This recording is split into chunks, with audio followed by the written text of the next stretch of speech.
Hello and welcome to Keep On Cybertrucking, a podcast where Cybertruck owners share their experiences, talk about all things EVs and technology. My name's Eric. We have Chase. We got Will. Hey. How you guys doing, man? Good. Pretty good. I'm freaking melting here in Southern California. Yeah, I know. I took shit last time that I complained about the California weather, but it's like 108 freaking degrees every time I get in the car. So, what the hell? And I've been using my paper straws and everything. What the fuck? Well, so speaking of that, it is warm, right? It is warm. And last episode, we were talking about earthquakes. Mm-hmm. We had another one, right? A few days ago. I don't know what's going on. I don't know if it's all the Cybertrucks and they're out there cruising, traversing the world and shaking things up a bit, so I don't know. But it's a little concerning that we're having so many. But what are you going to do? It's just uncomfortable out there right now. I don't appreciate it, is all I'm saying. Yeah. Well, I know... Go ahead. I was going to say, someone needs to be sacrificed in the tar pits. Hey, you make LA angry if you go too long. I mean, I'm not saying... Shaking. Nobody's proven that human sacrifices didn't help, is all I'm saying, okay? Nobody's proven that. So maybe it couldn't hurt. Yeah, I mean, come on. Things went great for a while for them. Well, speaking of Cybertrucks traversing the world and causing a little bit of chaos, due to Chase's... request, I'm going to go ahead and show some of my activities this past weekend. Honestly, for a second you teed it up. I was like, did a Cybertruck go to the Olympics? Like, was it driving out in the middle? Was it, I heard Tom Cruise was involved, but that would have been amazing. But no, I'm glad to see this. This is way cooler. Way cooler. Yeah, this is awesome. Nothing like that. But yeah, so we had, I believe there was 18 or 19 Cybertrucks. My good buddy Brian, OG_cyber, organized the first annual Cyber Odyssey, and I was privileged to have been invited to that. And it was so. Little quick backstory: my son got invited that Friday. This was on Saturday, this past Saturday. This is the Cyber Odyssey. Friday night, later in the afternoon, my son gets invited to a bowling night with his friends. So I go, okay, yeah, I'll take you, no problem. So we go.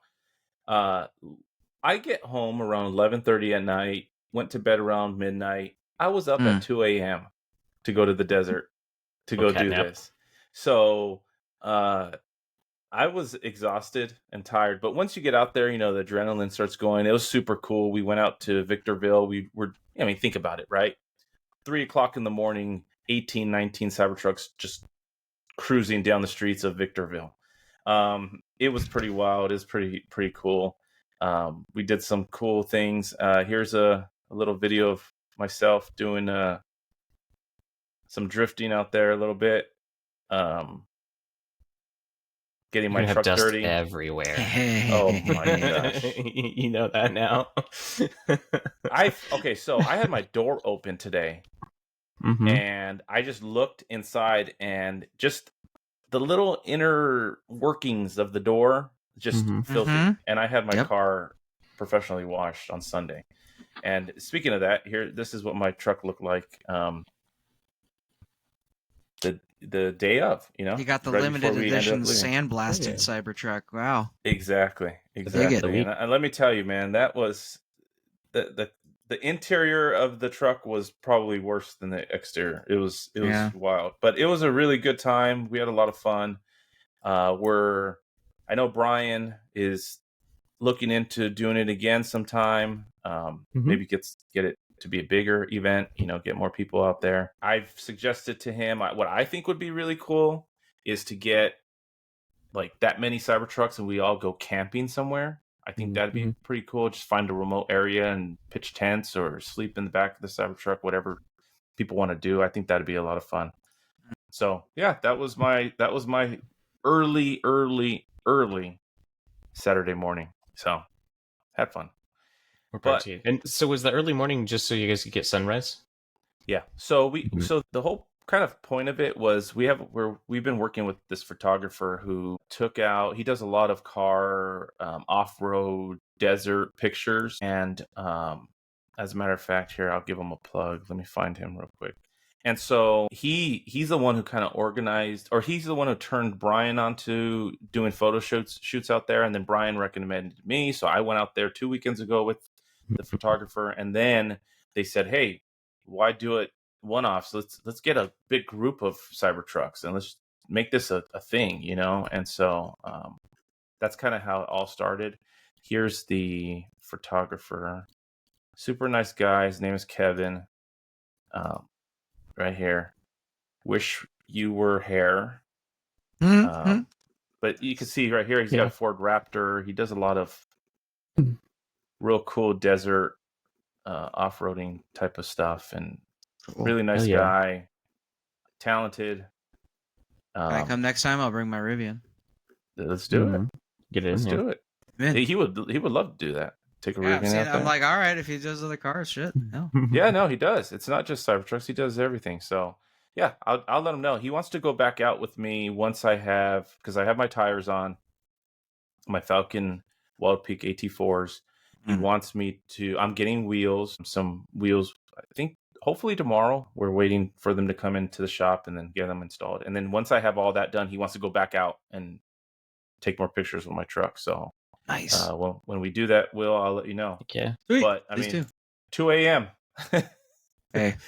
It's not as long of a drive for me, I'll admit that, though, because I can scoot up Cayon Pass and everything pretty easily. Yeah, that's true. That's true. Actually, just got my wheels delivered a couple hours ago. Did you really? Just the wheels, though. TBD on the tires. That was quick. That was really quick. They Good for you. Around. No, they wanted those. They wanted those pictures. Yeah. Hopefully, get more content, or get tires for one, and then swap them out, and then get more content. Are they helping you with that, or are you going elsewhere? Putting out feelers elsewhere. Hopefully that takes off. If not, I might. I've debated on a couple different tires that I could go with this and get the similar look that I'm looking for. But nice. Plus, I'm more or less excited that getting a full set of 4, I'll still have my OEM for like a spare or 2. That's my plan. My plan is, because once I got the tires, I was thinking of just sticking with the OEM wheels. But then as I was thinking about it, I go, if I'm going to be doing more and more off-roading, I want a spare or 2 with me at all times when I'm doing that stuff, right? So I go, okay, well then, I mean, how expensive is the spare tire through Tesla? Like $1,250? Yeah. So I could get wheels for almost that. Yeah, right. And so I just went, you know what? I'll just buy wheels, and then I'll have OEM tires and wheels, and I'll just grab 2, throw them in the back of the truck whenever I'm going to go do off-roading, and then I feel a lot more comfortable, right? Totally. So, like I just sent the link. You probably seen it before of how people have these mounts that are basically machine welded mounts for tires to sit vertically in the bed. A lot of times they'll put 2 of them, so you have like 2 tires strapped down. And I love the look of that whenever I see it. It looks really nice. But the issue is that I contacted Rough Country, shout out, and they told me that they don't fit the Cybertruck, which I thought was interesting because it looks like it's basically just bolted to the bed. So, and they did confirm they actually have a Cybertruck like in their studio setup that they do testing with. But I thought it was interesting. I'm like, well, like I'm still tempted for $200 to just still try it out, but yeah, unless I can come up with a better solution to mount the tires like this, it might not work. Well, the concern is the height, right? Correct. Yeah. Yeah. There should be enough height next to the cab. I mean, they're big tires. Maybe they're big tires. That's a good point. So I bet we could find the measurements there. Actually. Yeah, that's the thing is that because you're talking about 35-inch tires. I don't know if there's enough clearance back there. And it's actually interesting. I would have measured I should have measured that before we got on. But yeah. That's either way, there's a couple of different ways you can mount it. I think Tesla themselves mounts it flat and just shove it up against the cab and like strap down, which I could easily do something like that. The straps are not that expensive to buy. 100%. Well, I'm excited to see all of like that type of tire mount. I'm excited to see all of the off-roading accessories that are going to be coming out, because I know there's a lot of people working on stuff. I mean, I had a company reach out to me a couple days ago in regards to front bumper. You know, they want to do a whole kind of like what Unplugged is doing, but not as intense as that. Something that's more like mountable onto the existing, and just stuff like that. I mean, I'm excited for that because, you know, there's a group of people out there in the world that think that this truck isn't really a truck, and, you know, getting people excited about off-roading. And I think that was kind of what Brian, for the Cyber Odyssey's whole objective was, is to get a bunch of Cybertruck owners, get them out there, let them have fun, and get them comfortable with that setting, right? Yeah, and then 100%. then that means the next time we do it, it's going to be a lot more people, and then a lot more people, and then eventually it's like you get all these Cybertrucks that are comfortable getting out there and even doing some light off-roading. It doesn't need to be anything ridiculously crazy, but just get people out there. It builds more confidence. Even like I always say that having like a safe way to make your vehicle unsafe. If I can put it that way. So like meaning like feeling what it feels like to lose traction, because like half the time, the first time that happens with a new driver is in a bad situation and it's raining, you're on the highway, and it's the worst possible time to like just act. But if you can get like that kind of practice in, like I grew up in the middle of Indiana, and every winter we would always have, you know, snow on the roads. It was a thing. You had to learn how to drive in the snow. But there's ways where you can practice and kind of get used to how your car actually handles in the snow. So even if you're sliding, 100%. You might be sliding safely. Exactly. Like, so when I was drifting, right? But when so I was in the air. No. Yeah. When I was out in the desert and I was doing that, you know, I remember when they asked me, they said, hey, okay, it's your turn. And I'm thinking in my head, okay, I've never done that with a truck, and I didn't feel confident in it. So I was talking to one of the guys that was doing a really good job with it, and he kind of just told me, just, you know, he was kind of explaining it, walking me through, and just like this, just do it, you know, just go out there and this is the way you got to do it. Just do it. I was like, you know what, forget it. I'll just do it. And so the first time I went, I did it. And then they kind of gave me some more pointers. Hey, okay, you did it good, but this and that. And then, you know, by the fifth, sixth time, I mean, I felt real comfortable with it, you know, even if I was fishtailing a little bit as I was coming out of the turn, it was kind of like, okay, I understood how to control the truck, and right. You know, like you, so it's exactly what you're saying. You get more comfortable with it. And now I feel a lot more confident next time I go out. If they say, hey, Eric, go do some turns, I'm not going to be nervous about it. Just go ahead and do it. We have a bunch of guys in chat right now. We have KK, Jay, Hugo, Bill, everybody. Oof. What's going on? Hey, guys. Usual suspects, round them up. Happy to have you. Jay, okay, so cool thing was Jay sent me a message over the weekend. So remember, he kept talking about how he was going to Vegas, which he did that a few weeks ago, and then he was going to Sequoia. So that trip to Sequoia was this past Sunday. Okay. So he's in chat. He says the Cybertruck was great for the trip to Sequoia. The steer-by-wire system was especially impressive on the mountain roads. Yeah, I mean, I agree with that. When you're not having to turn that wheel as much and you're kind of going through the mountain pass, I mean, it's you know, it's a dream to drive. I've done that up north, going through the mountains, and yeah, it was really nice to maneuver as you're going up and down the mountain. So glad you made it home safe, Jay, and that you had a good trip. Wanted to talk about how things are changing with the Cybertruck as far as ordering process and access to the Cybertruck and different things that you can get with the Cybertruck or order. And so let's go ahead and dive into that real quick, because there's a lot to unpack here. First thing is, so the Cybertruck, big thing that we've talked about is the Foundation series, right? There's been a lot of speculation as to, initially, was it going to be limited to 1,000 Foundation series VINs? Obviously, we're what, 25,000 or more?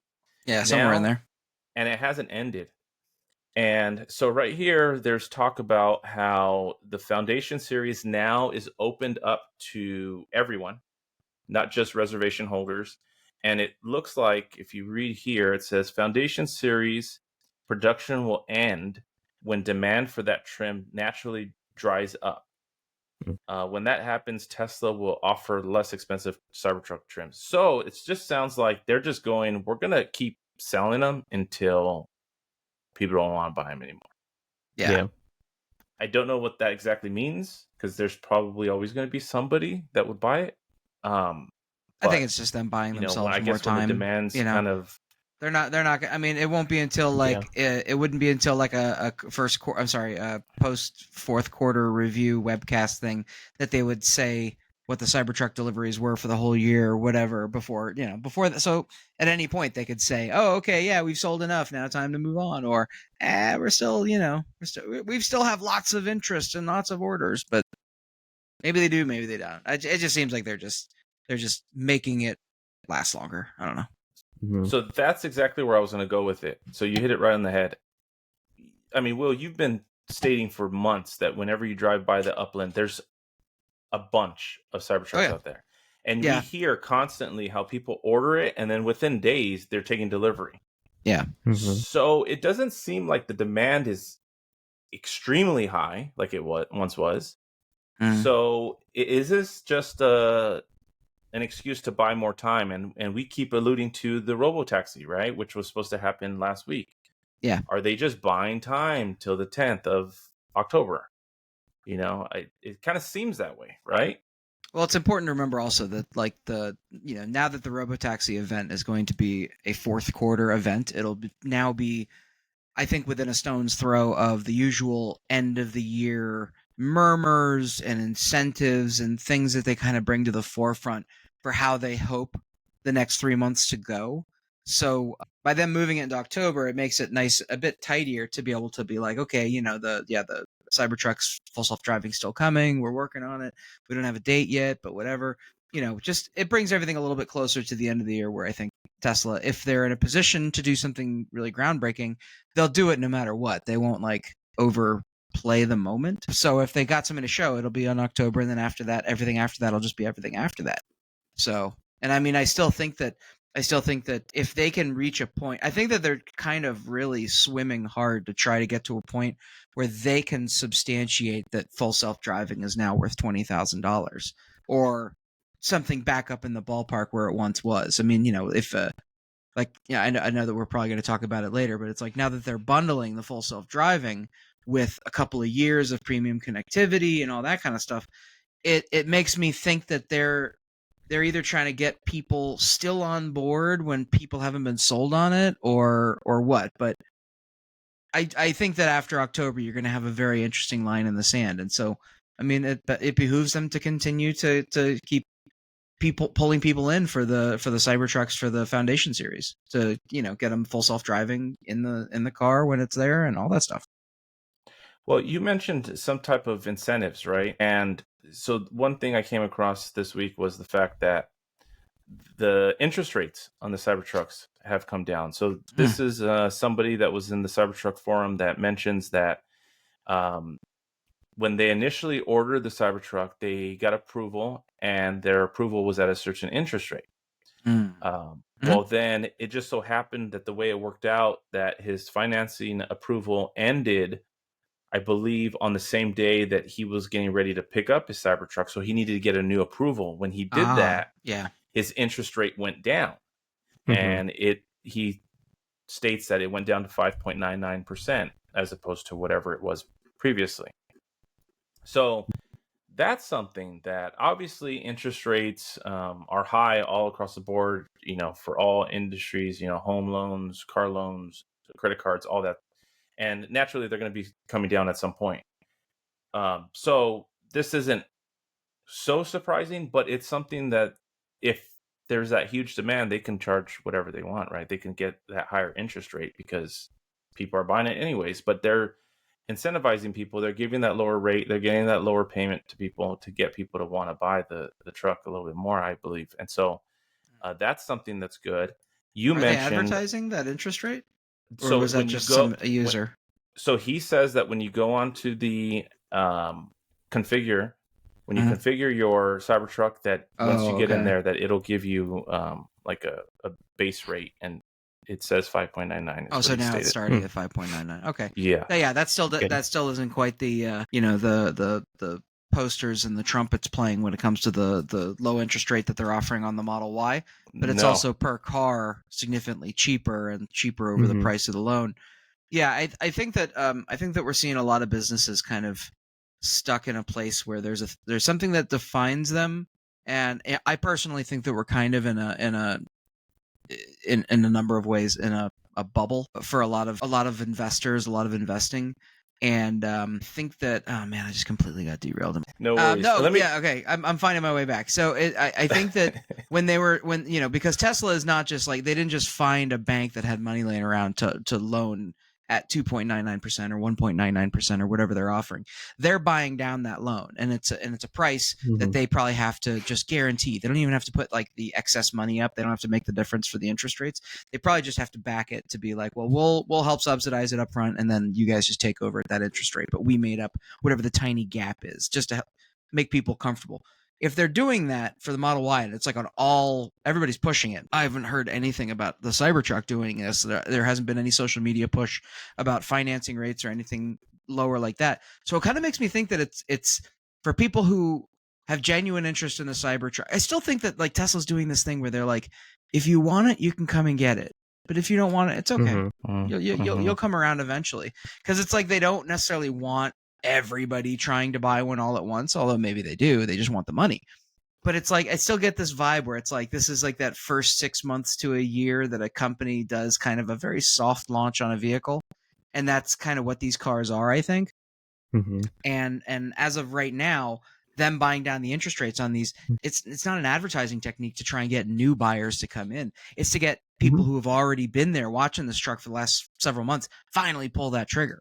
So I think that's leading there. Yeah, exactly. So, Yeah, looking at the site right now, it's 5.99% APR for 72 with 4,000 down, which brings your payment to 1,627. So not crazy, and that's for the dual motor, so the 100K version. So it's funny you bring up that story from the forum, because that's exactly what happened with our truck. Like, we had configured it in December and did everything like all the way up until like financing approved, all of that, and then it went so long into February that the 30 days that approval was available for it was up, so they actually had to do another one like the week prior of us picking it up.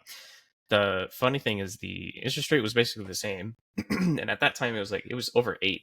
And then after I purchased it, Tesla financing usually like will sell off the loan to whoever. Santander is like a really common one that we actually went with, and they purchased the loan. Actually, I still have the paper here. They purchased the loan at an 8.39% from Tesla, and then gave us a new APR of 7%. Like right off the bat, they're like, "All right, nice. Here's a lower rate just because rates were coming down at the time." Like, and that was the difference between February to now. And I imagine it's also just the general flexibility of the vehicle, of the car buying public. It seems like some sales are up, but mostly sales are down, or volume is down, or something. So if you're already a well qualified buyer, there may already be a market where it's like, wait, how long has this guy waited for this car? Oh yeah, he's gonna make his payments. Well, I'll take him. I'll do the lower interest rate for him. Whatever. Yeah. Makes sense. That's always the funny thing, because Tesla's valuation, so much of it is looking at those delivery numbers at the end of the quarter when they do those webcasts. Because if they don't make their numbers, it's kind of the only thing that a car company really has to stake their claim on, is be like, we delivered X number of vehicles, which was X or Y amount more than last year. Percentages are up, earnings per share, all of it is driven through there. So they're kind of a slave to it. So if they got to subsidize a car just to get a higher number on the deliveries number, it seems like that's enough to keep the stock price up. But yeah, and I could see it if they would offer like a 2% interest rate on the Cybertruck. Actually, I think that would be a bad sign. Yes, exactly. Usually they're using that buy down rate to offload. Just like all the Model Ys right now that are not the refreshed version that they're trying to dump because they've got the 2% as well as the Model 3s. The Model 3s have a great deal, Model 3 performances. So it's just kind of wondering, okay, why are they trying to like offload if it's padding the stock price or getting ready for new inventory? Who knows? And it seems like it's a quarter by quarter thing these days with every company. It just seems like they're okay. Here's where it's starting, so let's see how we're gonna have to end this quarter. It's the inevitable. Everyone knows the crash or correction is going to come. They're just like waiting for when. I know that you mentioned, Will, the bundle. Let's get into that a little bit. I wanted to show that. So right here it's showing. This is the first time I've ever heard of this, where they're bundling FSD, free supercharging, and premium connectivity all in one package. Will, you're the longest tenured Tesla owner. Have you ever seen this before? No. So I think that when it comes to the earlier Model X's and Model S's, for a while there, they all just got free supercharging, and they all came with what they quoted as lifetime premium connectivity. Yep. But I believe two things. First of all, the free supercharging, went away until they reintroduced it for a few vehicles that they were trying to do end of the quarter pushes with. And then I've never seen them come back with free unlimited supercharging, at just ad infinitum, because they know how much of just an open, they're just leaking money at that point for what they do. So I remember when it was like extending your warranty by 4 years was about, $5,000 for the Model X and I think $4,000 for the Model S and whatever it is. But it was always kind of this fenced off area where people were like, oh, are they going to offer like a cheaper bundle or a try before you buy kind of thing with full self-driving? And everybody always had that viewpoint of, no, you're going to have to either buy it now and take the gamble, or just wait and find out price is going to go up hugely. I hate that I just said that. Anyway, but I'm curious to know the full purchase for the 8,000. Does that come with? I imagine the free supercharging doesn't come with it if it's a full purchase. Because if it's full purchase, then you imagine it again be free supercharging forever, which is a fantastic thing. If you still have a Tesla that has the free supercharging, it's amazing. It's that's a game changer right there. Like I just talked to a new owner that they live in an apartment, and I think they didn't put two and two together. They're like, wait a minute, I need a charge while I'm like away. Yeah. Overuse of the supercharger. So if you had even just like purchase it for 3 years but had full use of the superchargers, that could make up the difference in cost right there. I just did the math of like 5,000 over 3 years, including the added like interest that you get because you're lumping this into your loan, comes out to about $165 a month that you're going to be adding. So as long as like that obviously doesn't cover full self-driving, subscription was $100 a month, correct? It was $200. I think they lowered it to $100 as like some type of promo. Yeah, I think it was like a few months that they were gonna do that for. So I mean, let's just say if they keep it at that $200 a month, then you're saving money in the long run, especially if you are dependent on a supercharger. Because you can save easily a couple $100 a month. The interesting piece of Tesla history, because this was kind of early on when I kind of got into them, was so around 2017, 2016, you had a lot of Model S's that were floating around that they were bought in 2012, 2013. So by 2015, 2016, 2017, you start seeing them on the used market because people had 3-year deals on them. Then they chucked them or whatever. Or just, Model S, it's a luxury car, so they got turned over quickly. But there was a lot of interest in the free supercharging because there are a lot of people who work out of their cars. You've got realtors, you've got traveling pharmaceutical sales, you've got people who just, property managers who bounce between a lot of different sites. So back in like 2017, I remember hanging out at the supercharger nearby me, which was the only one that was nearby here near the 15 before you start heading up to Vegas. And I was chatting with a guy and he was like, yeah, this is a 2013, I think it was he had a Tesla Model S P85 Plus, which is their version of, the fully spec'd out for performance, and it had the ludicrous and all that stuff. And he had free supercharging with it. And I was like, oh, what brings you here? You just He's like, yeah, I just supercharge all the time. He's like, I work all over the place. I drive around and I live up in Victorville. So I have to drive all the way back up there. And then I drive all around Inland Empire and, knock them out. And it was just genuinely a cool thing to kind of see people kind of getting in on a little something early. Like there's just seeing people drive like Model S, Model X, free gas, just driving anywhere they want, or for their work. They were just sitting there, with their laptop out, cranking away before they went and, met another client. So No, it's, free supercharging is unlimited is just ridiculous. Jay is in chat saying that his 2016 Model X has the unlimited supercharging. He's also goes on to say that his 2020 Model X, I don't know how many Model X's you got, Jay, but Yeah. he says that one they gave him lifetime free supercharging, but 2 months later they took it away and just lowered the price of the car by What? $5,000 apparently. Yeah. Mm. I think that they realized how much they were giving away with that free supercharging, and then I think that they were definitely going to get rid of it before any of the Tesla vehicles were capable of vehicle to ground. I'm sorry, vehicle to house. So, just imagine go to the supercharger and then run your house all night, and then go to the supercharger, run your house all night. I mean, if it was free, that's incredible. 100%. Yeah, 100%. Speaking of that, I finally got news on my free supercharging. What has it been? It's been almost 2 months since they sent me that email saying that I'm getting free supercharging. Yeah. So, yeah, I am officially, as of August 9th, I have 12 months of free supercharging. So, all right. Wow. So now you have lots of time to plan lots of road trips next summer. Like you've got, March. I'm not waiting to the summer. I figured, use that shit now.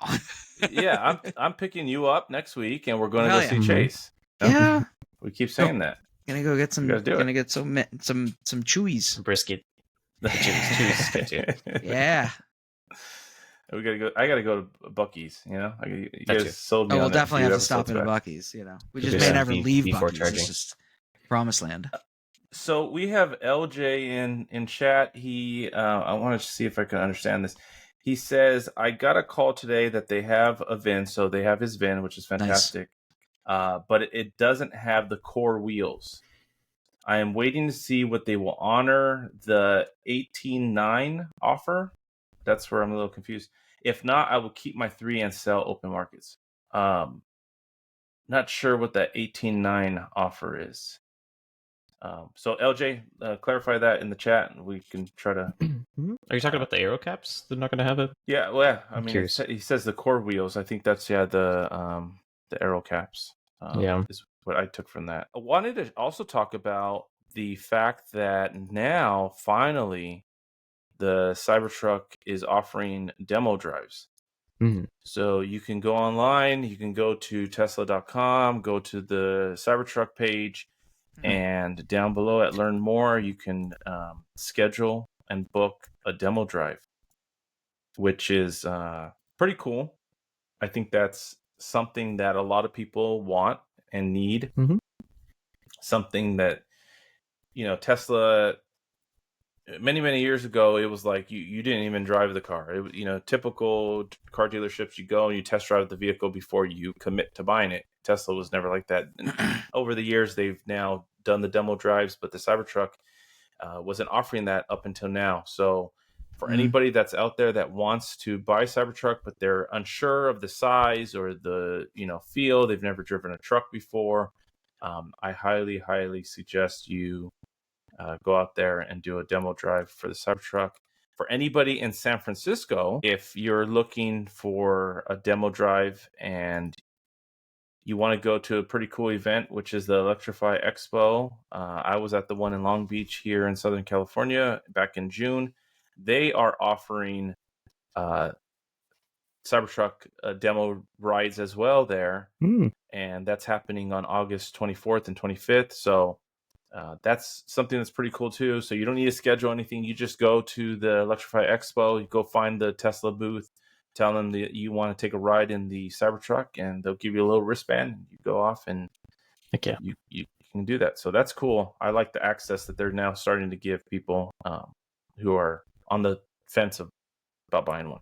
Or if you're in Austin, I know a guy who is renting his that can hook you up. Yeah, exactly. I'm just saying, because I know we were talking about because a big reason why there's a turbo market is because there's no test drives. Yeah. So far, I've heard that it's really only in certain locations. It's not completely across the country everywhere. I just did the form just now, and it basically you put in your contact info and your zip code, and they basically will get back to you with no estimate. So It'll be interesting to see, because I know they're going to be swamped with people wanting to test drive it, especially for free. But I will say, if you're going to do that test drive, it's not like you can take your significant other to a date night and look cool. Well, I was gonna say, when you mentioned the Turo, and I know you're doing it because you do the Turo thing, but I don't. I think if you're really on the fence about buying a Cybertruck, a demo drive isn't, because demo drives are like 30 minutes long. So I know that a lot of people that have rented from not only you, Chase, but also Will, they wanted to take it home. They wanted to see how it fit in the garage. They wanted to go around town. They wanted to live with it for a bit, right? To see if, is this really going to fit for myself, my family, whatever the case may be. Demo drives are great. Don't get me wrong, but it's definitely not a Turo rental. When you rent something, you're having it for a day.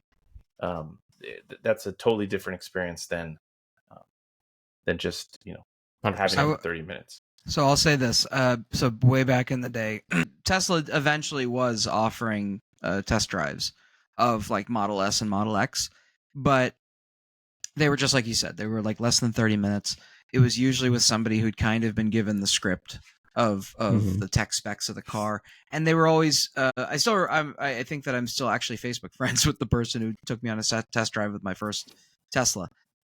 It's, in my experience, like they give them a lot of information, and they're also very comfortable in that market, which that at the time, that market being luxury vehicle sales, where it's like, you can't have your average person who's pressing too hard, but also isn't anywhere to be found or anything. I mean, I'll say Alice. It's not her name, but Alice. She was very, very nice. Alice helped, did the test drive, and we drove it around. It was just like you said, way less than 30 minutes. It was maybe like 15 minutes on the road, 5-minute question and answer. And so it was super, super simple. Just fast forwarding to the Cybertruck. I think that there is a lot of curiosity that has now been really kind of convoluted and degraded for people who are interested in the car. But now the car has just become such a cultural punching bag.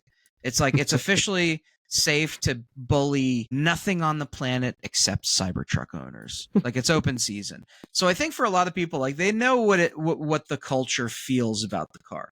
So people who are curious about it, they're looking at it, they're like, I just want to get close to it, not have everybody think I'm a freaking Nazi or just something weird. Like, it's just a cool car. I want to see it.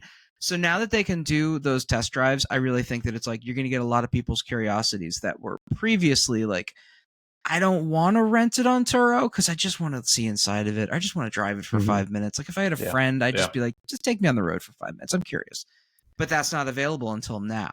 So I think that this will actually help convince people, because it's going to bring, I think, a lot of people who are, I don't know, like embarrassed or super self-conscious about it. Now it's by doing a test drive, it kind of makes it a standard vehicle purchase. And for a lot of people, that's just what they need. They need that little bit of, I just want to get in it with a sales associate that I can say, okay, shut up. I just want to drive for 15 minutes and just, you can tell me a few things, but don't talk. And that's what they'll do. They'll just be like, that's cool. Yeah, let's go. So are you saying, Will, that there's closeted Cybertruck lovers out there? Yes. I think they're curious. I do think I think them offering test drives, I feel like it's going to sell. Curious. I hate myself so much. Not even once. Friends don't let friends. But no, I think that there are people who are curious. I think there are people who like, there are so many people who see my Rivian. They like walk out of their way to come and take a look on the inside. You guys probably get fielded plenty of people being like, I have never seen the inside of one of these things. Can I just look inside real quick? And I'm like, yeah, sure, go ahead. Like when I had the Cybertruck, like that's the curiosity that is out there for a lot of people. And for a lot of people, they're like, I can't go to a dealership to just sit in one necessarily. I mean, Tesla does, but I don't, Rivian, you have to go a bit further out of your way. All the other dealerships, it's a little bit of a moving target, but it's like Tesla sells electric cars. So if you want to sit in an electric car, you can go to Tesla and you'll sit in one. But now you can sit in the Cybertruck and you do a test drive with it. And I think that will help bring people out of the closet. I don't know. It's just, I don't think that it's anything that's like that provocative. I think that it's honestly kind of annoying. As somebody who's always had weird curiosities, I've always found it really cumbersome to kind of have to carry the extra weight of everybody's judgment of something that doesn't in any way relate to them or matter to them, really. So it's like, if I want to go look at a damn Cybertruck, like I should be able to do that. Now Tesla's made it so that people can. I think that'll bring some more curious eyes in. Totally. Definitely. I think it'll actually convert some people that were already going to buy a Tesla, but probably didn't consider the Cybertruck until they're like, oh, you could schedule a test drive. They're like, oh, I'll give it a try. Loads of people get inside of Model S and Model X, and they're like, oh man, it's so nice. But nobody gets into them and says it's so much bigger. It's so big. It's not. It's very contoured. I think that the Model X having a 7-seater is probably a little bit of a mistake. Like the 5-seater is plenty snug. The Model Y 7-seater is equally bad. It's just, they're not large space cars. They're very conformed to the passenger space, which makes them more aerodynamic, which is a great thing for them. But it limits the internal space. Like I had to upgrade because I need more space for the equipment in my family. So I think that giving people the ability to go and sit in a Model X, and they're like, yeah, I mean, it's nice, but I mean, we're big, we're shoulder people or whatever it is. Now they can go over and just look at a Cybertruck. If they were already curious about it, they're going to be like, I want to go look at that thing. And then they're going to look inside and say, it's so big. It's so much bigger than any of the other Teslas. I can get this now. If you've got purely utilitarian people who are looking at cars and already stoked about the specs that they read on the Cybertruck, it's an easy win. And then give them a chance to test drive it. Oh my God. Credit card on this counter, like immediately. And have it within a week.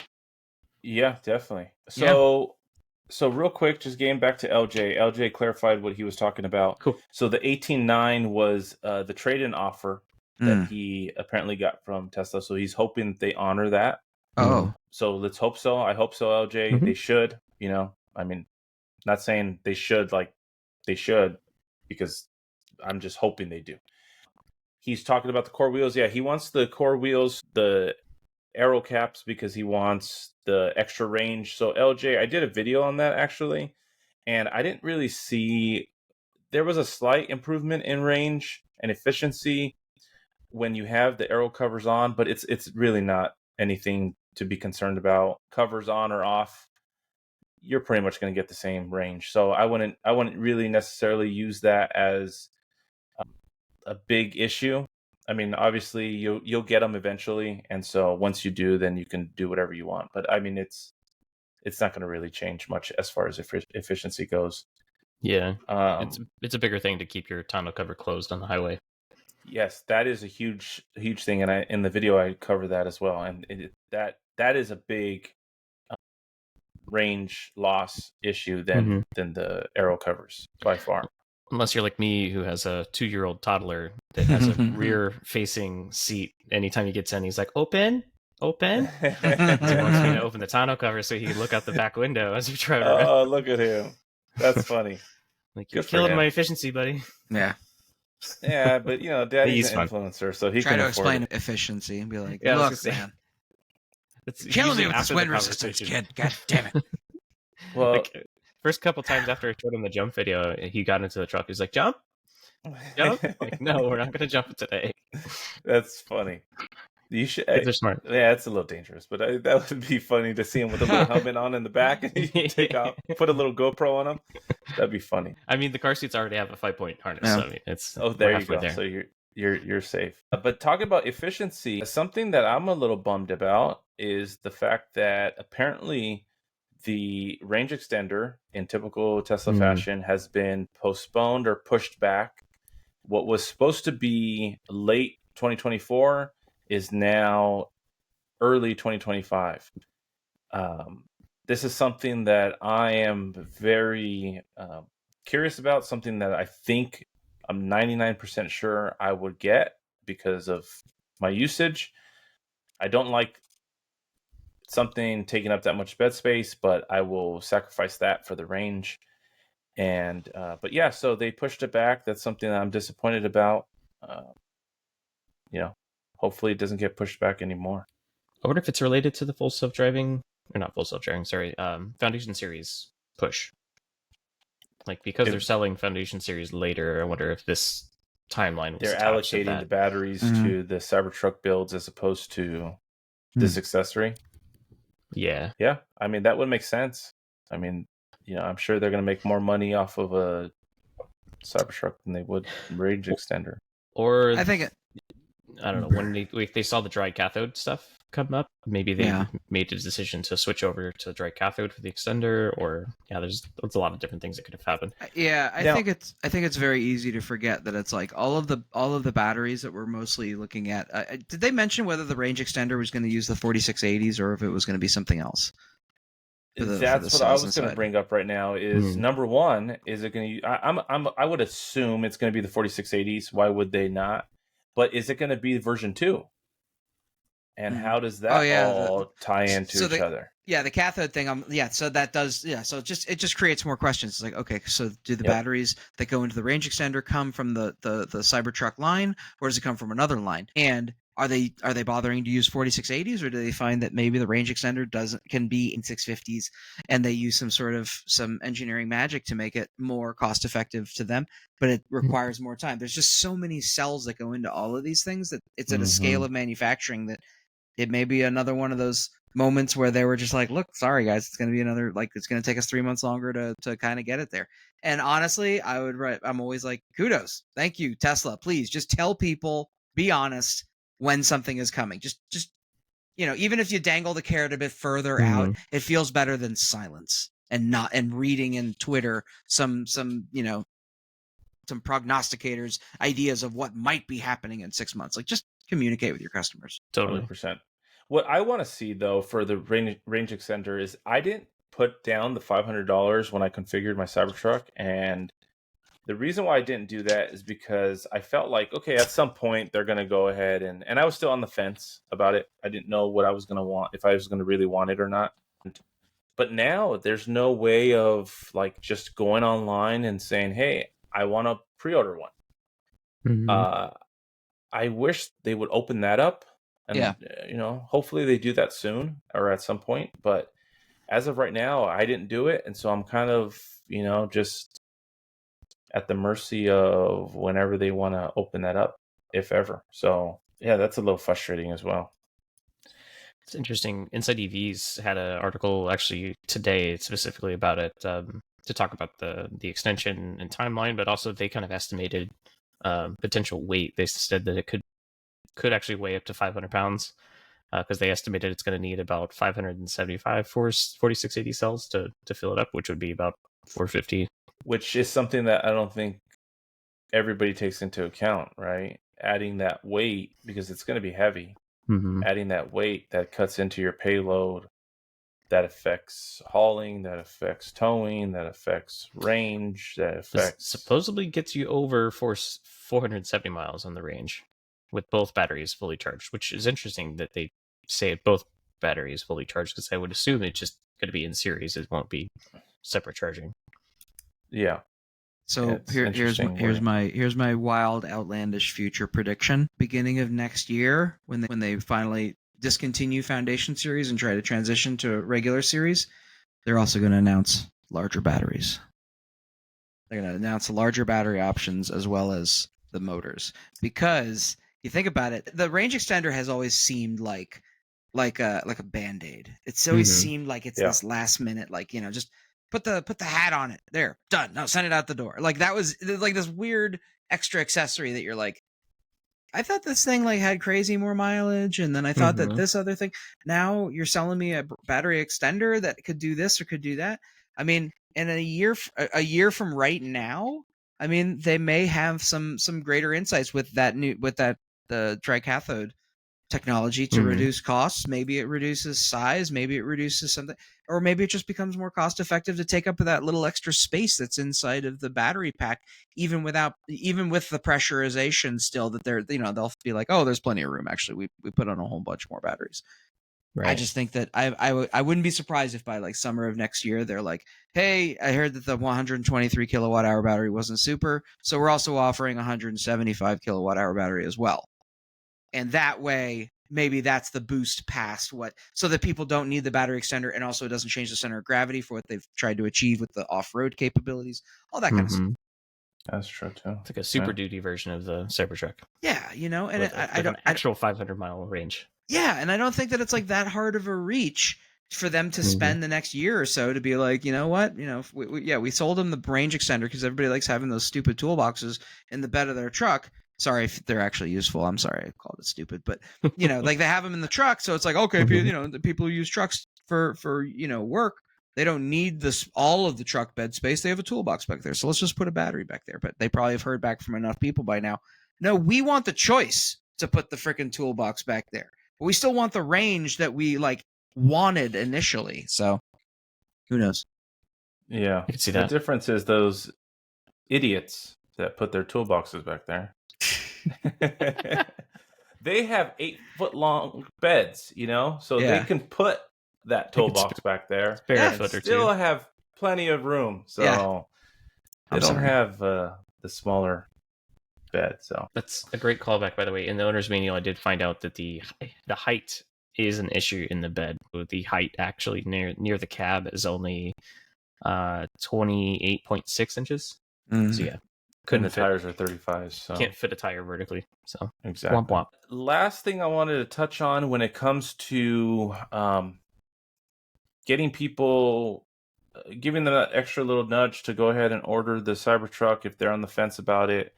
The Cybertruck apparently is eligible for the Inflation Reduction Act credit, which is essentially a credit that you get when you have a battery storage system, i.e. like a Powerwall. And because of the Cybertruck and the Power Share system, all of that playing together, it is something that you would qualify for based off of this post. And so that's something that is exciting because, once again, that's just helping with the cost of ownership, right? It's helping, justify your purchase. It's helping lower your purchase price, do all that good stuff. So I feel like that's, as we get closer to tax season, we're going to hear more and more about this type of stuff. But this gentleman states that his CPA has reviewed the Inflation Reduction Act credit and given him the go that the Cybertruck qualifies. So that's exciting. Fantastic. Definitely. Yeah, that's why I've been stoked about these cars for so long. That's like the killer. It's like, yeah, it has the battery could run your house for 4 days. Like, I know that everybody, we all kind of grew up like, you've got power at your house for the most part, unless you got a blackout. But it's like that kind of instability has been eliminated a lot for a while, but it's been coming back with more and more of the climate effects. So, I mean, just having that as an option is it's the main thing I want from the other use for me. I'm over here in chat and I see your comment. I couldn't help but smile. I like how you're apologizing to nobody. I don't want to like as far as I don't think anybody was offended by that comment. Well, I mean, you don't want to do no harm and all that. I don't know, Jay. Maybe go and chat, Jay or Hugo or one of you guys. Mark, if you guys have the toolboxes in the back of your other trucks, just send them to us. You could shame me. Did Will offend anybody? I apologize if he did. So a new segment coming. Shame on Will. Reminds me when I was at a stoplight and the guy looked over. He's like, and he clearly had a work bed tool bench, and he was like, that thing got an ashtray.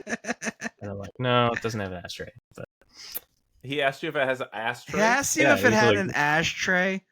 Oh That's I got an ashtray, and I'm like, no, but it can do this, and then I made it go up and down, and he was like, what? I feel like you spoke to a very specific age of man, and I'm like, yeah. If he's asking about the friggin' ashtray, because that's an age cutoff where people are like, there were ashtrays in cars. What? When did they get rid of ashtrays? I wonder that. God. What year was it when they said, okay, production vehicles no more? We're eliminating kept the cigarette lighter around for a while. Yeah. And eventually they just would get rid of the tray that came with it, and it's just the lighter plug. And then they just got rid of the lighter completely. Yeah, now it's just the plug. There's not the actual lighter. When you really think about that, that's interesting, huh? Mm-hmm. How you had a cigarette ashtray, and then you had a cigarette lighter in your cars. That's next to your phone.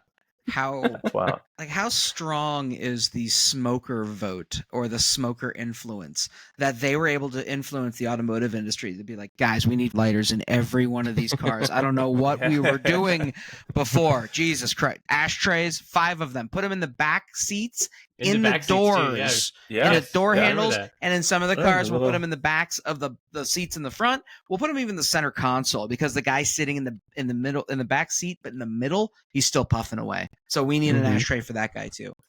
And also, like, we need some sort of upholstery that just soaks up nicotine so that car will forever smell like 50s basement. Here's the funniest thing. They had ashtrays, they had cigarette lighters, no seat belts, and definitely no tie downs for car seats, right? Oh yeah. Kids were just in the back. You could put 10 of them back there. And it was a free for all. Mom and dad are in the front just smoking away. I don't know if I can find it. I think it was on Twitter, but somebody had found like an old video from, I don't know, probably like from the 70s. I think that, because it was basically like somebody sitting there being like, they're trying to make it a law that you can't drink a beer on your way home from work. And it's just got some old coot who's just like, you work like 10 or 11 hour days. I don't know why I can't just like have a beer in my car. And then the next one's a woman who's sitting there. She's like, if it keeps going like this, this country's going to become like a communist country. Now she's driving, but if you look over her shoulder, there's a freaking infant in the front seat in one of their hack jobs of a car seat, sitting in the front seat of the car, just like forward facing right there. And she's arguing about how they're taking away her rights. So yeah. I've seen that one. I love that video. One. That is a good one. That is a really good one. Well, we're getting to the end here, guys. I wanted to get into what we didn't talk about the Robo Taxi event. Yeah. More lies. 8-8 rip. 8-8 rip. We got 2 more months. It's okay. It gives us 2 months to plan our road trip, okay? Not the worst thing in the world. Exactly. Yeah, October's way nicer. Yeah, it's going to be not as humid, right, Chase? It'll be at the end of summer, so that's you'll catch it on the downswing. Yeah. Okay. All right. Well, you're an influencer now. Can you get rid of that for us? Yeah. Get rid of the. I'll try to call.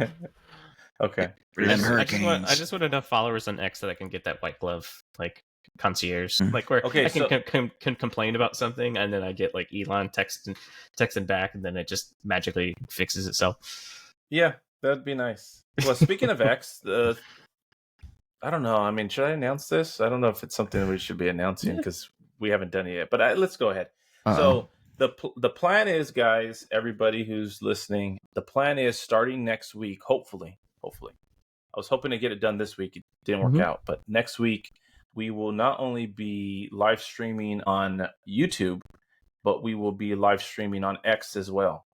That is the plan. I've looked into it. I've figured it all out. It's just a waiting period for me for my account to make sure that everything cooperates and everybody's talking correctly. So that's the plan. Plan is next week. So for anybody that prefers to watch or listen on X, that should be available next week. So let's hope so. Let's get into the what were they thinking.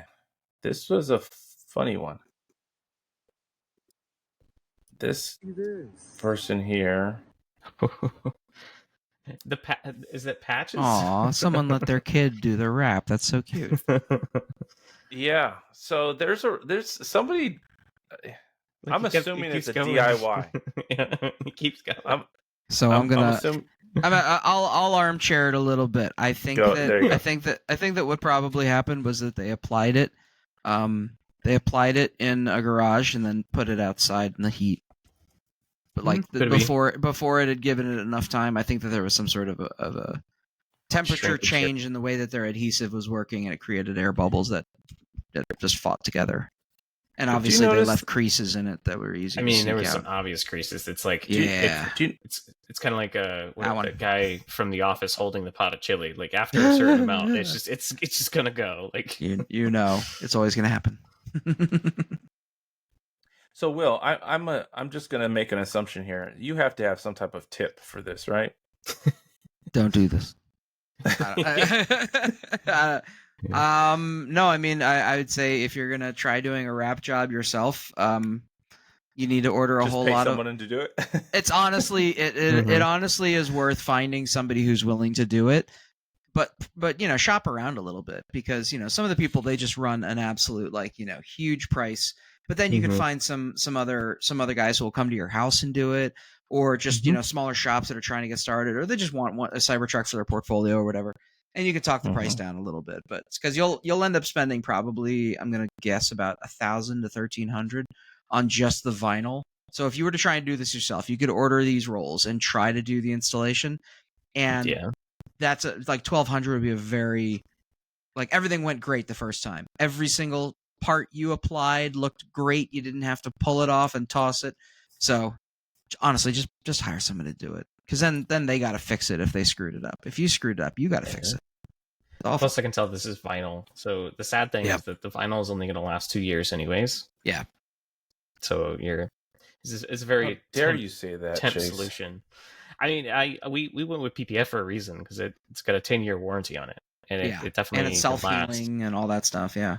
Self-healing. Actually, I'll probably save it for another episodes when I do get it fixed. But I talked to you about how the metal gate closed on our truck, and because of the PPF, the truck's totally fine. It's just it's etched or put a nick in the PPF.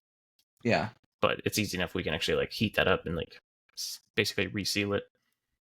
Makes it easy. There's one thing I put in the chat from that Facebook group. I'm not sure if you're in it, but I can screen grab the post. So speaking of, alas, I am not. This thing I've been holding on to probably almost as long as we've been doing the podcast. It's sat on my desk it's a little piece of rubber. But I have been trying to figure out what and where this came off of, because I know it came off of the truck when I was wiping it down one day. Okay. And I just picked it up, and I never thought about it again. But apparently it actually is the rubber gasket to kind of cover up that little plastic space coming from the rearview mirror. Okay. But apparently if you're wiping it down, it's possible you could catch the edge and make it flip off. So now we know. And thank you. So yours Dennis. came off? Yeah, I've got it right here in my hand. Let me see. On camera. Oh, there you go. Yeah, it's just a little rubber piece. But yeah, it's literally been on my desk for months, and So now you know where to go put it back. I can finally put it back in its home. Well, what's funny is that when I went off-roading 2 weekends ago with the Cybertruck, first time with the Cybertruck, when I got home and I went to go wash it, I opened up the tonneau cover, and there was just a little bolt rolling around back there, just laying there. Uh-oh. I have the bolt inside the cab of the truck. I can't find where that bolt came from.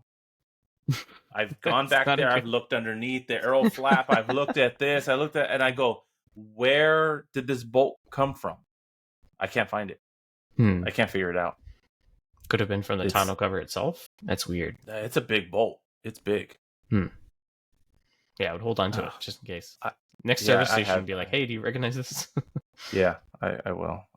But yeah, it's just it's just weird. I'm like, where did this come from? Little quirks. Yeah, let's finish this up with the wrap of the week. So that wasn't the wrap of the week. Definitely not. So yeah, this one right here I think is really interesting. Texas. They call it the Sarge. This is out by you, right? I want to say this is either in Houston. I forget where they said they were from, but they're some kind of fans. I'm not really sure what. Like a Roadrunner. But the cool thing about this is that this was actually, you can kind of see it there in the back for sure, is that it was actually hand airbrushed and painted. I was gonna say, because the resolution of the print of the Cyber Beast looks kind of cool. Yeah, that's awesome. It's pretty cool. I saw a post of someone literally going around and airbrushing each rivet on the wrap. So that's pretty cool. Yeah, that's where it's wrap of the week, but it's really not, right? Because it's a custom paint job, but yeah, it's just once again, the cool things that people are doing with their Cybertrucks, and maybe it is. So if you go really back one more, using it as a canvas. Go back one photo. You can kind of see it in this. Oh, you just had it. Go back one more. Sorry, this one. You can kind of see it in the close up. I don't know if they actually painted the raw metal, but I wonder if they did or not. So, do you think that they wrapped it and then painted the wrap? That's what I initially thought, but if you look at the texture of it, it kind of looks like that they just went through and actually painted the metal and then did an airbrush over top. Because it's got like little texture to it. The wrap of the week, so good, it's actually a paint job. Or it looks like a paint job. Yeah. That's where I'm either confused. way, I mean, it's just, I thought it was cool. I like the design of it. It's cool. It's interesting. Mm-hmm. Whether it's a fully wrap or a paint job, I mean, either way, I just like the fact that people are getting different with it. There's actually a guy over here in my neighborhood that I seen yesterday, and then I actually seen him again today, and he's got a very interesting wrap. It's almost like somebody graffitied his wrap or his Cybertruck, but you could tell it's a wrap. Yeah, but it's pretty cool. I wish I could get a picture of it, but you know, I'm driving, he's driving. I'm not taking pictures. So. But yeah. So that was the wrap of the week for this week. Other than that, you guys got anything else? No, it's been a slow news week. Yeah, I agree. So nothing new. All right, guys. Well, I appreciate it. Oh, real quick. Jay mentioned in chat, because we're talking about what were they thinking. Jay mentioned in chat that he paid $3,000 for his wrap. Yeah, and that included what I'm assuming is a ceramic coating. Okay, it says coating. Yeah, so that's a good price. That's a good smoking deal. Yeah, so, really good price. Yeah, so cheaper than I paid. Now you got a discount. Well, I think same thing here. But it's one of those things where I think in the early days, people didn't know how hard it was going to be, whether it was going to be easy or hard to wrap the Cybertruck. I think now people are understanding it's fairly easy. So, very. I mean, you can do it yourself. Good luck. Not very well, but you can. Shit. You can. Yeah. I'm sure there's people out there that do it well, but yeah, not that good. So, all right, guys. Well, appreciate everybody in chat. Jay, LJ, Hugo, everybody. Mark. Let me go through here real quick. Who else? KK. There's a guy in here that's apologizing. People named William. All right. Oh, that asshole. Yeah, ban him. Yeah. So, all right, guys. Appreciate it. See y'all.